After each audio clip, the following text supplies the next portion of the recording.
Listen to stories, appreciate idioms. Hello, everyone. Welcome to Encountering Idioms. I'm Ziyue.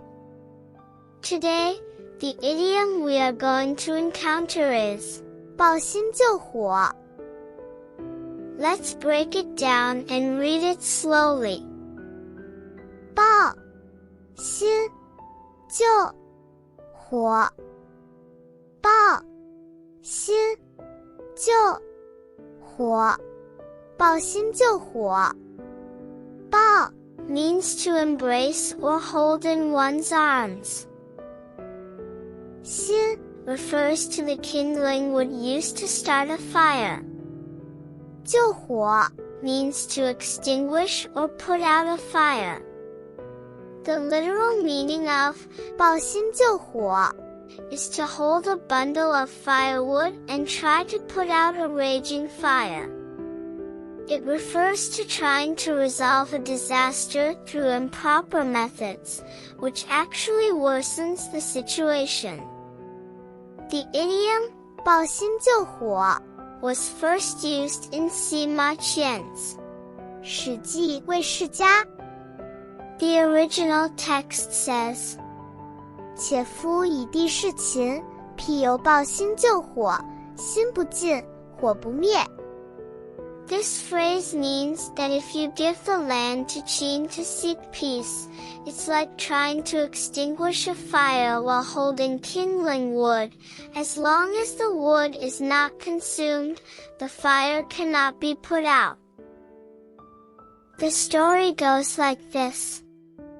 In the late Warring States period, the state of Qin launched a series of large-scale attacks against the state of Wei. Due to a lack of strong power to resist, a large area of land was occupied by Qin's army. In 273 BC, Qin once again sent its army to attack Wei, and the battle was even more intense this time. The king of Wei was sad and distressed. He summoned his ministers and asked if anyone had a way to make Qin withdraw its troops. Due to years of war and chaos, most ministers were afraid of war and dared not mention resistance. At this critical moment when the enemy was at the gates, most ministers advised the king to use the large areas of land north of the Yellow River and south of the Taihang Mountains as a price to give to the king of Qin in exchange for peace. However, the advisor Su Dai had his own idea. He hurriedly went up to the king and said, "Your Majesty, they suggest you to sell your country's land for temporary peace just because they are afraid of death and have no consideration for the country. If we give up a large area of land to Qin, although it may temporarily satisfy Qin's ambition, Qin's desire will not stop there. As long as there is land in Wei that has not been ceded, Qin will not stop attacking us." At this point, Su Dai told another story. Once there was a man whose house was on fire.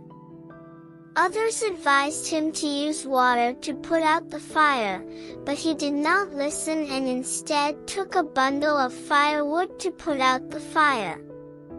Since he did not understand that firewood not only cannot put out the fire but also fuels it, he eventually lost his entire house.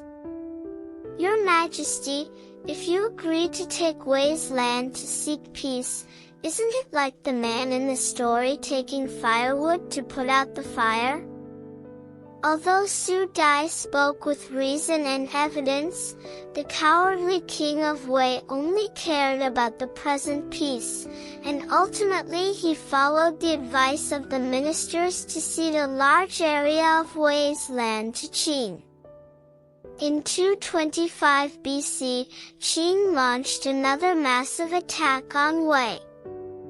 The Qin army surrounded the capital of Wei, Dalian, and dug open the dike of the Yellow River, flooding the entire city of Dalian. Wei was ultimately completely destroyed by Qin. In this story, Su Dai used the idiom of 抱薪救火 to persuade the king of Wei not to seek peace by ceding land, but the king ultimately did not follow Su Dai's advice, which led to the complete destruction of Wei. There is also a story that goes like this. It is said that in ancient times, a country experienced a big fire that spread throughout the village, causing great panic among the villagers. At that time, there was a craftsman named Lu Ban who, upon hearing the news, immediately grabbed a bundle of wood and rushed to the scene of the fire, hoping to use the wood to control the fire. However, when he arrived at the scene, he found that the fire had already spread to the surrounding forest, burning the trees and grass to ashes. Lu Ban desperately threw the wood into the fire, but instead of controlling the fire, it became even more fierce. In the end, Lu Ban realized that his approach was wrong, as the wood not only failed to control the fire, but actually made it even more ferocious. So he put down the wood and started thinking of a more effective way to put out the fire. Eventually, he came up with the idea of digging a wide channel around the fire and filling it with water, creating a natural fire break. This method proved effective, and the fire slowly went out. In this story, Lu Ban used the wrong method of trying to 抱薪救火 which not only failed to control the fire but also made it even more ferocious. These are the two stories. Next, let's review the idiom we encountered today. 抱薪救火抱薪救火 Finally, let's use 抱薪救火 to make a sentence.